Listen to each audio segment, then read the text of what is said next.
बिस्मिल्लाहिर्रहमानिर्रहीम। 9th class. आज की वीडियो में हम chapter 1 physical quantities and measurements के कंस्ट्रक्टेड रिस्पांस क्वेश्चन सॉल्व करेंगे। फर्स्ट क्वेश्चन है, in what unit will you express each of the following. ये कुछ हमारे पास क्वांटिटीज गिवन है और इनके बारे में पूछा गया है कि किस यूनिट में आप इनको फाइंड करेंगे, यानी कि अगर कोई वैल्यू आती है तो उसको किस यूनिट में लिखेंगे। जैसे कि thickness of A 5 rupee coin की बात की गई है। थिकनेस बेसिकली क्या है?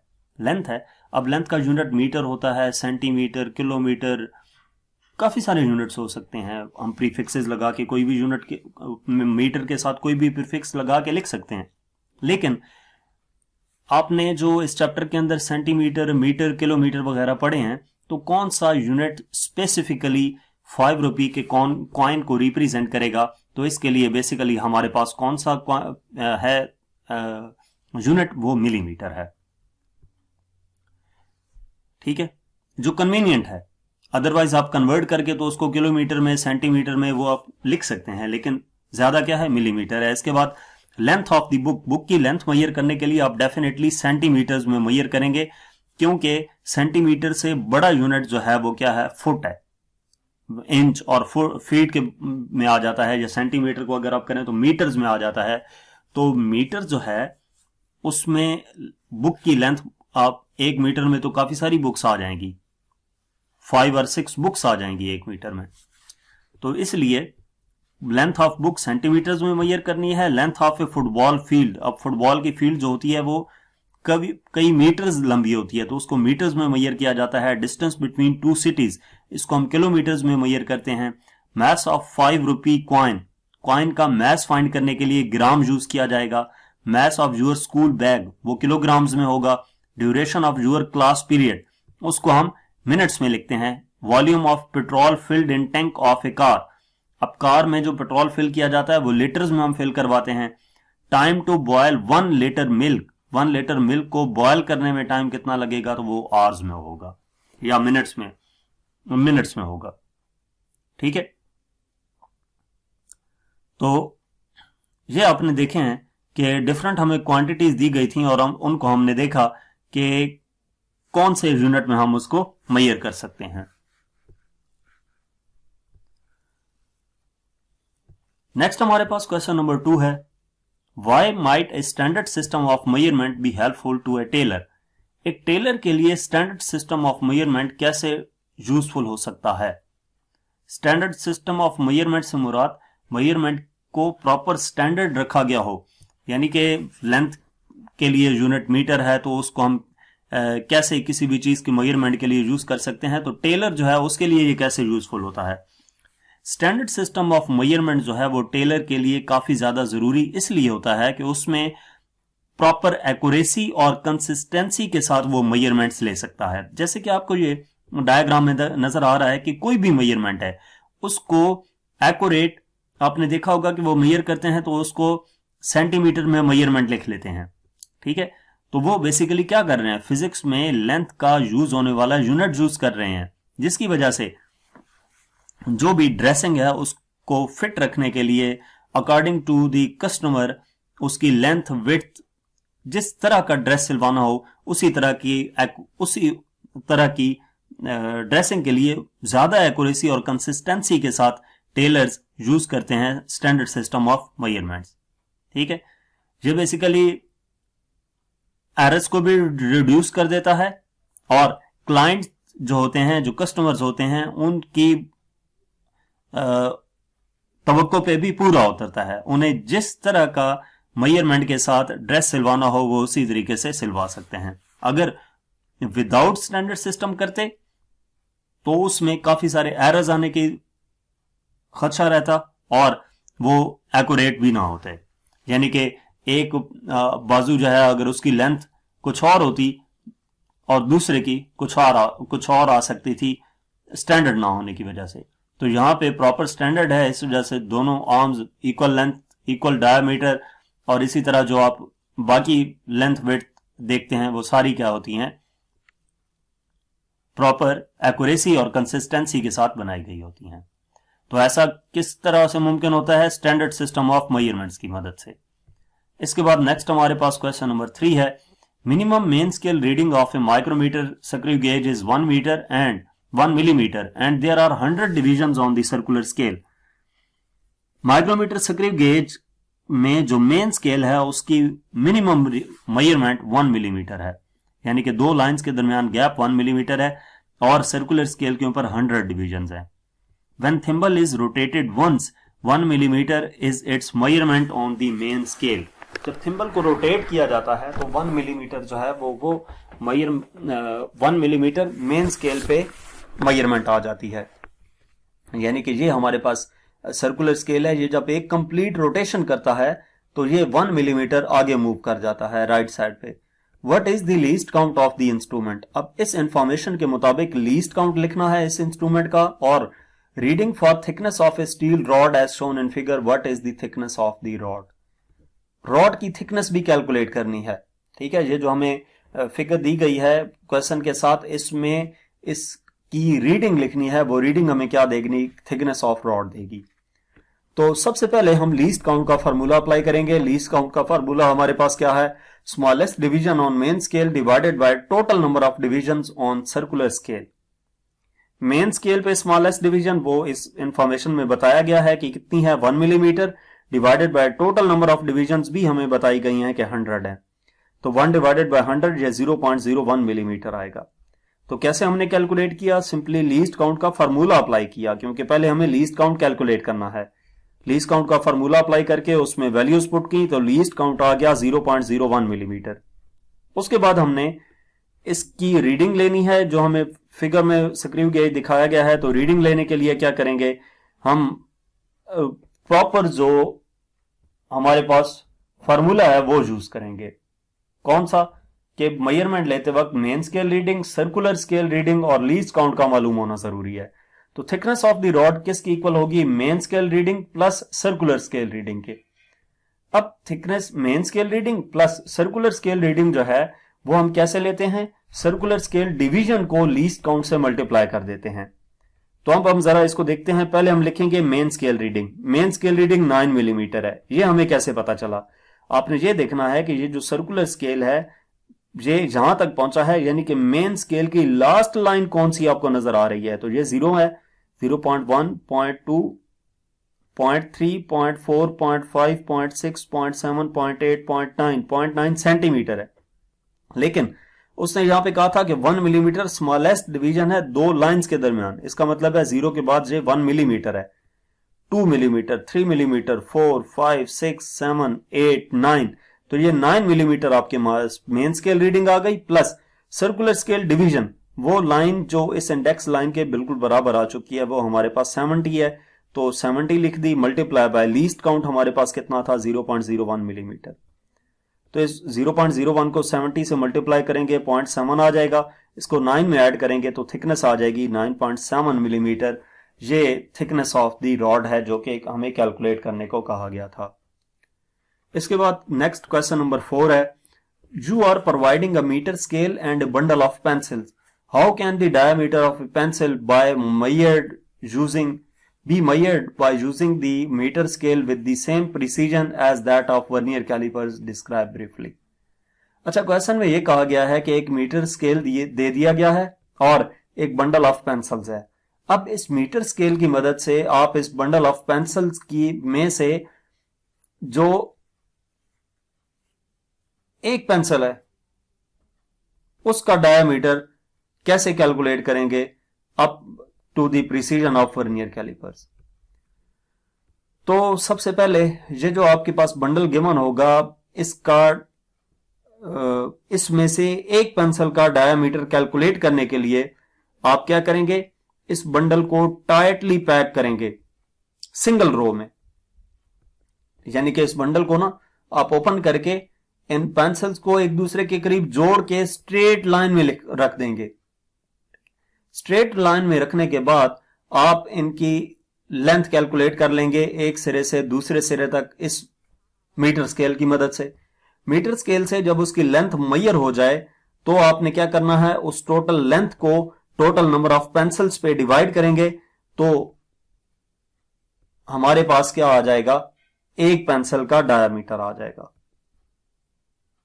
समझ आई है इस बात की कि जो पेंसिल का बंडल गिवन है उस बंडल को ओपन करें और पेंसिल्स को एक लाइन में, स्ट्रेट लाइन में सीधी रख दें ताकि उनके दरमियान गैप मौजूद ना हो, वो एक दूसरे के क्लोज हो बिल्कुल। उसके बाद आप इस मीटर स्केल की मदद से एक पेंसिल से लास्ट पेंसिल तक आपने लेंथ फाइंड करनी है। उस लेंथ को नंबर ऑफ पेंसिल्स पे डिवाइड करेंगे तो जो आंसर आएगा वो डायामीटर होगा सिंगल पेंसिल का। नेक्स्ट क्वेश्चन नंबर 5 पूछा गया है, the end of a metre scale is worn out, where will you place a pencil to find the length. एक हमारे पास मीटर है, स्केल है, और उसका जो स्टार्टिंग वाला हिस्सा है वो टूट गया है। अब आपने अगर किसी पेंसिल की लेंथ मेजर करनी है तो वो कैसे मेजर करेंगे? तो सिंपली आपने करना यह है कि वो जो पेंसिल है उसका आपने एक सिरा स्टार्ट करना है, कहां से? इस स्केल के उस पॉइंट से जो कि आपको क्लियरली नजर आ रहा है होल नंबर है। जैसा कि यहां से तो टूट चुका है, अब इसके बाद 3 हमें नजर आ रहा है, तो पेंसिल का सिरा आपने 3 से स्टार्ट करना है, 3 से पेंसिल रखना है और उसके बाद इसकी लेंथ देखनी है कि एंड पॉइंट पे हमारे पास क्या नजर आ रहा है। यानी कि उस पेंसिल को हमने होल नंबर पे रख के इनिशियल और फाइनल पॉइंट जो है वो नोट कर लिया। अब इनिशियल 3 सेंटीमीटर है और फाइनल 14 सेंटीमीटर है, तो ये जब दो हमारे पास पॉइंट्स आ जाएं तो इनको सब्ट्रैक्ट कर लें, यानी कि 14 माइनस 3 करेंगे तो 11 सेंटीमीटर हमारे पास इस पेंसिल की लेंथ आ जाएगी। तो इस तरीके से जब भी आप कोई मीटर रूल या मीटर स्केल यूज करते हैं और उसका पहला हिस्सा टूट चुका है या मिट चुका है वहां से, उसके ऊपर जो मेजरमेंट लिखी होती है, तो आपने क्या करना है, वहां से स्टार्ट करना है। जो आपको होल नंबर है, क्लियर है, डैमेज नहीं है, वहां से आप उस ऑब्जेक्ट को स्टार्ट करें और जहां तक ऑब्जेक्ट पहुंच रहा है वो वाली वैल्यू नोट करें। उन दो वैल्यूज का डिफरेंस फाइंड करेंगे तो वो उस ऑब्जेक्ट की लेंथ आ जाएगी, वो डिफरेंस हमारे पास उस ऑब्जेक्ट की लेंथ आ जाएगी। नेक्स्ट क्वेश्चन नंबर हमारे पास 1.6 है, why is it better to place the object close to the metre scale. Metre scale के नजदीक ऑब्जेक्ट को रखना क्यों जरूरी होता है या क्यों बेहतर होता है? तो इसमें हम ऑब्जेक्ट को एक पेन कंसिडर करते हैं और इस पेन की एग्जांपल की मदद से ये देखते हैं कि मीटर रूल के नजदीक रखना क्यों ज्यादा बेहतर होता है। तो यहां पे अगर आप देखें तो ये हमारे पास मीटर स्केल है जिसमें एक में जो ऑब्जेक्ट है वो मीटर स्केल के नजदीक है और दूसरे में जो ऑब्जेक्ट है वो मीटर स्केल से दूर है। ठीक है,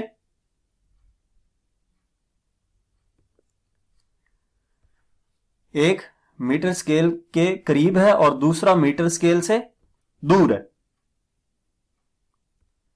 तो जब मीटर स्केल से दूर है तो अब इस पॉइंट को देखना कि ये इस स्केल की किस लाइन के बराबर आ रहा है, यानी कि कहां से स्टार्ट हो रहा है, वो थोड़ा डिफिकल्ट है। ऐसा ही है ना, जबकि जब ऑब्जेक्ट को हमने उस मीटर स्केल के नजदीक रखा है तो अब हम इजीली देख सकते हैं कि ये पिन कहां से स्टार्ट हो रही है, 0.1 सेंटीमीटर से। लेकिन जब दूर है तो हम इसको नहीं अंदाजा लगा पा रहे, नहीं देख पा रहे कि ये कहां से स्टार्ट हो रही है। तो ऑब्जेक्ट स्केल के जितना ज्यादा नजदीक होगा उतना ज्यादा एक्यूरेट आंसर आएगा, एरर नहीं होगा, रीडिंग जो है वो सही आएगी, एक्यूरेट आएगी। दूसरे लफ्जों में पैरेलैक्स एरर जो है वो भी रिड्यूस होगा। नेक्स्ट क्वेश्चन नंबर 7 है हमारे पास, why a standard unit is needed to measure a quantity correctly. Standard unit क्यों जरूरी होता है किसी भी क्वांटिटी को करेक्टली मेजर करने के लिए? तो बेसिकली स्टैंडर्ड यूनिट किसी भी क्वांटिटी को मेजर करने के लिए इसलिए जरूरी होता है कि जब हम एक स्टैंडर्ड यूनिट की मदद से किसी क्वांटिटी को मेजर करते हैं तो वो जो हमारे पास रीडिंग आएगी वो कंसिस्टेंट होगी, एक्यूरेट होगी और उस मेजरमेंट में यूनिफॉर्मिटी होगी।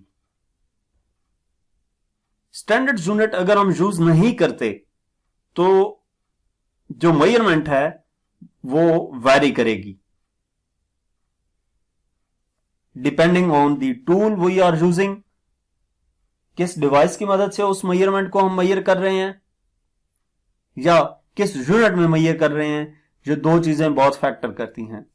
तो इस वजह से रीडिंग जो है उसमें एरर आने का खतरा है, कंफ्यूजन बहुत ज्यादा होगी। तो इसलिए जब भी मेजरमेंट लें तो स्टैंडर्ड यूनिट यूज करें।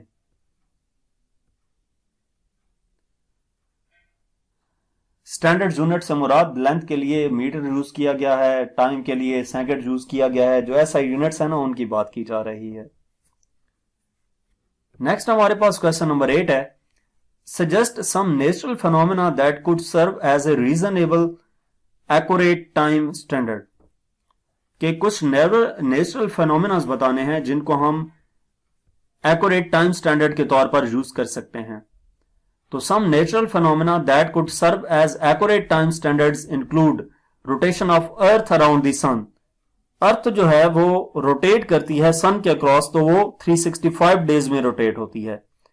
Rotation of Earth around its own axis, earth rotate करती है अपने एक्सिस के अक्रॉस, तो वो 24 आवर्स लगते हैं। Moon orbits around the earth, ये 27 डेज लगते हैं। Oscillation of pendulum and human pulse rate, ये बेसिकली क्या है, कुछ नेचुरल फेनोमेना है जिनको हम यूज कर सकते हैं, किसके लिए, टाइम स्टैंडर्ड के तौर पर यूज कर सकते हैं। नेक्स्ट हमारे पास क्वेश्चन नंबर 9 है, it is difficult to locate the meniscus in a wider vessel why. Meniscus क्या है, सबसे पहले यह समझने की जरूरत है। जो कैपिलरी ट्यूब होती है उसमें जब पानी का जो लेवल होता है वो जिस पॉइंट तक पहुंचता है तो वहां पे हमें कर्व नजर आ रही होती है, ठीक है। तो क्वेश्चन में यह पूछा गया है, उस कर्व को हम मेनिस्कस कहते हैं कि it is difficult to locate the meniscus in wider vessel. जो कर्व का नीचे वाला हिस्सा होता है ना, उस केस को बेसिकली हमने देखना होता है कि वाटर किस लेवल तक पहुंचा है। तो उस कर्व के उस हिस्से को जहां तक हमने मेजर करना हो कि वाटर लेवल कितना है, उसको मेनिस्कस का नाम दिया जाता है। तो क्वेश्चन में यह कहा गया है कि अगर वाइडर वेसल हो, यानी कि वेसल का जो डायमीटर है वो इंक्रीज कर दिया जाए, तो उस केस में जो मेनिस्कस है उसको फाइंड करना डिफिकल्ट होता है। तो आप इसको डायग्राम में देख भी सकते हैं कि जब डायमीटर कम है तो उस केस में वो जो मेनिस्कस है वो ऑलमोस्ट आपको स्ट्रेट लाइन नजर आ रही है, तो आप इजीली देख सकते हैं कि वाटर लेवल कहां तक गया है। अब जूं हम इसका डायमीटर इंक्रीज करते हैं, जैसा कि आप इस लास्ट वाली कैपिलरी ट्यूब को देख सकते हैं, इसका डायमीटर इंक्रीज हुआ तो यहां पे जो आप कर्व है वो यूं बना हुआ है। तो इस केस में इसके मेनिस्कस को सॉल्व करना, फाइंड करना डिफिकल्ट होता है, क्योंकि वहां पे ऑलमोस्ट स्ट्रेट लाइन है, तो आपको पता चल जाता है कि कहां तक वाटर लेवल है। यहां पे टोटली कर्व होती है, तो इसलिए उसको देखना थोड़ा मुश्किल होता है। नेक्स्ट क्वेश्चन हमारे पास है question number 10, which instrument can be use to measure internal diameter of a test tube और डेप्थ ऑफ ए बीकर। कौन सा इंस्ट्रूमेंट जो है उसको हम यूज करते हैं टेस्ट ट्यूब का इंटरनल डायमीटर और depth of the beaker find करने के लिए। तो अगर आप बात करें सबसे पहले इंटरनल डायमीटर की, तो जो वर्नियर कैलिपर है उसको हम यूज करते हैं बीकर का इंटरनल डायमीटर या डेप्थ फाइंड करने के लिए। टेस्ट ट्यूब का इंटरनल डायमीटर या बीकर की डेप्थ फाइंड करने के लिए दोनों केसेस में हम क्या यूज करते हैं, वर्नियर कैलिपर यूज करते हैं। तो पहले हम फर्स्ट केस को देखते हैं। वर्नियर कैलिपर जो है उसके अपर जाज होते हैं या आउटर जाज या इनर जाज होते हैं, उन जाज की मदद से हम किसी भी ऑब्जेक्ट का इंटरनल डायमीटर फाइंड कर सकते हैं। तो इस वर्नियर कैलिपर के अपर जाज या इनर जाज का इस्तेमाल करते हुए हम क्या करेंगे, टेस्ट ट्यूब का इंटरनल डायमीटर फाइंड कर लेंगे। इसके बाद depth of the beaker, beaker की डेप्थ फाइंड करने के लिए हम डेप्थ प्रोब का यूज करते हैं। वर्नियर कैलिपर की डेप्थ प्रोब होती है, उसकी मदद से हम क्या करते हैं, बीकर की डेप्थ फाइंड कर सकते हैं। तो चाहे हमें इंटरनल डायमीटर फाइंड करना है, चाहे बीकर की डेप्थ फाइंड करनी है, दोनों केसेस में वर्नियर कैलिपर का इस्तेमाल करेंगे।